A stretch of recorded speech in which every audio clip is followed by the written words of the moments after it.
Hello guys, my name is Anna, and since the start of this awful invasion of Russian troops on the territory of my beautiful state, Ukraine, I have decided to vlog daily and provide you with real-life stories, answer your questions and clarify some aspects and provide you with some interesting facts on our culture and history. I'm very grateful for your subscriptions and comments, for your attention. And at the same time, I receive lots of questions about myself and I cannot ignore them, even though I don't feel very comfortable answering them, not because I have secrets, but because I feel that the main task of this blog is to provide you with information on the situation about war in Ukraine. So anyway, answering your questions, your most popular questions, I will try to connect them to the real life situation right now here in Ukraine. Question that you ask me the most is, where do I live? Where am I located right now? I'm in Ukraine and I don't plan to leave my country. I totally understand those who had to leave their cities and countries for the safety of their families, but I personally will definitely feel very bad outside my country. And I live in what we call semi-dangerous region of Ukraine, that is in the west. By saying semi-dangerous, I mean we don't have Russian tanks, Russian soldiers and troops on the territories of our cities, but we do have missiles targeting, and I have already told you that a couple of objects were hit by Russian missiles on the territory of my city and my region, and we have people who died in the result of these attacks. But today we consider that a safe region. My region also borders Poland and Belarus, which combines both the benefits and the dangers. I am the one who very carefully follows the news from the Belarusian side because from what I understand right now, people are not that much aggressive towards Ukraine and they do not support the idea of war, but at the same time the military and the Lukashenko regime, they constantly keep us in stress. And to tell you the truth, of course, lots of territory of Belarus are used by Russian army to target Ukraine. We have lots of missiles flying from Belarus, planes flying from Belarus, and some troops staying there. They use Belarusian hospitals, they use Belarusian morgues for their soldiers, and post offices to send the things they looted on the territory of Ukraine. Well, my region is pretty comfortable. It has lots of forests and lakes and a history, and a castle in my city is even depicted on Ukrainian money. So I do like the place where I live. Today we have lots of internally displaced people, internal refugees who come to stay here, and I can honestly tell you that the size of my city doubled. Well, most of our cafes and shops are working. Of course, the assortment in our supermarkets is not that good because of logistics and transportation changes. But at the same time, we have access to everything we need, but we work hard to provide other regions of Ukraine with the things they need. So very active volunteering movements are here.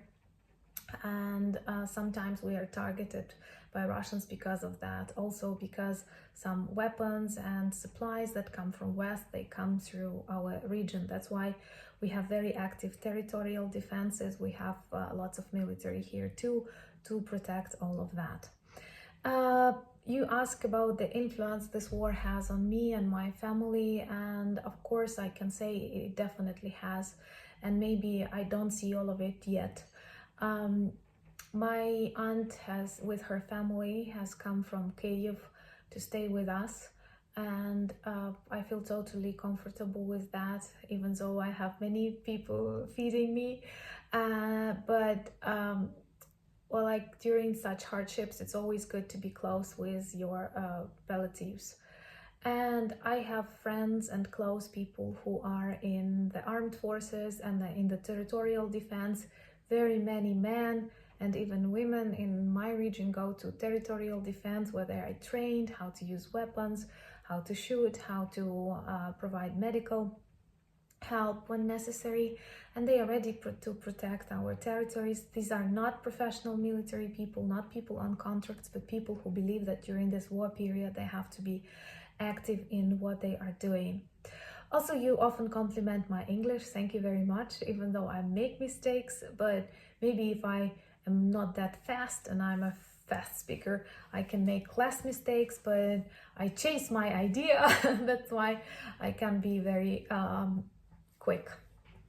And thank you very much. I have learned it here in Ukraine, and I visited a specialized school where we had lots of English, technical translation, English and American literature, and I loved it all.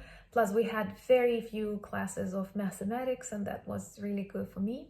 Also, my university degree is in applied linguistics, and I'm a PhD in linguistics, and I even write a postdoc on language, English language in the European Union, but I cannot tell you that I love research, and I'm not a scientist, definitely, because I like to apply my knowledge.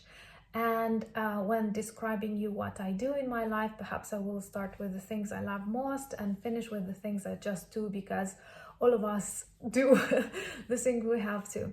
So I love writing, and in Ukraine we often say, when I grow up I will do something. So I have already grown up long ago, but I still believe that when I grow up I will become a writer. And I write, and I have won a couple of national competitions on writing short stories, writing essays, and so on. And I'm very proud of my collaboration with the daily Ukrainian newspaper The Day. It is one of the best. It's very intellectual and focused on culture and history.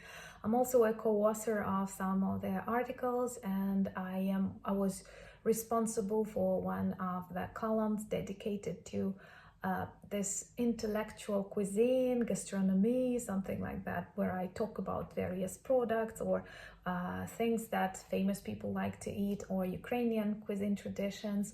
But it's all not about recipes and products, but more about some intellectual, interesting stuff.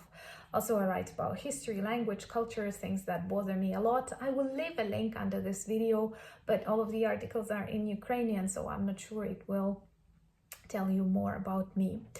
I'm a part of the cultural organization and NGO that works with cultural heritage preservation and popularization in our region, also ecology and local tourism, because I believe all of these things are very closely connected. We have lots of interesting projects that are stopped at the moment, and also we have great plans and with our colleagues from Lithuania and from Poland. But now, like in Ukraine, you cannot plan anything. Also, I work at the university, and I teach some subjects that are related to interpreting and European Union and all of that.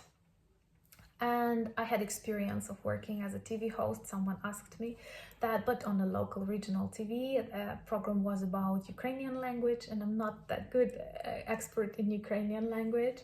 Well, I speak very well, but I mean not about the rules. And if you want, you can find some of these videos on my channel, but in a different list of videos. But I don't plan to come back, because if I have to become famous one day, let it be my writing. And also you often ask me about these questions, how this war influences, and I would like to tell you that even though life in my city is more or less normal, I try not to think about some negative things, and I never plan to be a victim of this war. I mean, not only physically, but mentally. You feel it everywhere, and it is a very weird feeling now. All these films about the Second World War, about the sufferings of Jewish people and other, I feel it closer, and it's a totally weird feeling when, like, I would never start my blog, I'm a Ukrainian, like I would say I'm a vlogger or whatever, but now I think it's very important. And the thing that you are Ukrainian makes you strong and vulnerable at the same time, because for Russians, the majority of Ukrainians are targets, because they want to erase the country and the culture. And don't think it's just about NATO, money or gas. I totally understand that there are lots of things that financial, various conspiracy theories, but it is also about Russian beings, modern Nazis, who want to erase Ukrainian nation, culture and language. and to describe them as pure Russian land. And many of you, especially those states that have suffered and those cultures that have suffered of close neighborhood with Russia, you share the same opinion. Believe me, they often describe people who are not pro-Russian, who are not pro-Putin as Nazis and nationalists, and it cannot be like that, because we have lots of Belarus, Georgians, Lithuanians, British, American people fighting for us, and Ukraine has always being open. And I also invite all of you to come and see my beautiful land and its cultural heritage. I hope it survives this period, of course, after we win, but I would say Ukraine is very friendly towards the world, and we never look for enemies anywhere, and Russians feed by that. Also, perhaps coming out, I did not vote for Zelensky and now I like him and I totally support him. And I think I might even record a separate video about the way Ukrainians see Zelensky, but he's a brave person, and of course he made and he makes some mistakes, but he is strong, and this is a very rare quality for the modern politics. And I think that he can feel, you know, like many politicians, when they even, like, especially even in the EU, and I see their reaction to the photos of Bucha and so on, and they try to stay tolerant to preserve neutrality.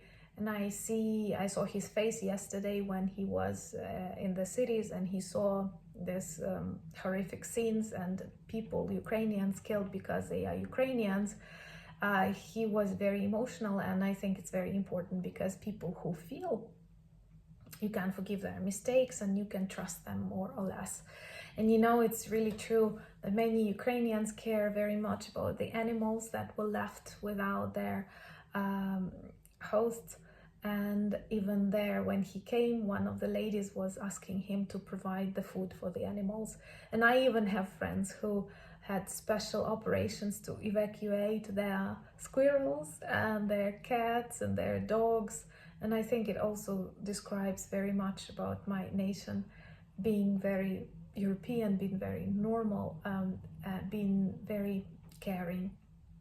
So maybe I haven't answered all of your questions, so you can ask me them. I will answer in comments, or I will continue answering in my vlogs. Once again, I'm very grateful for your support, and perhaps my next video, if everything goes right, I will record on the process of Russification of Ukraine, to explain you why we have so many myths that still exist about Ukraine being a part of Russia. Thank you very much for watching. Please subscribe if you like my vlogs, and Slava Ukraini!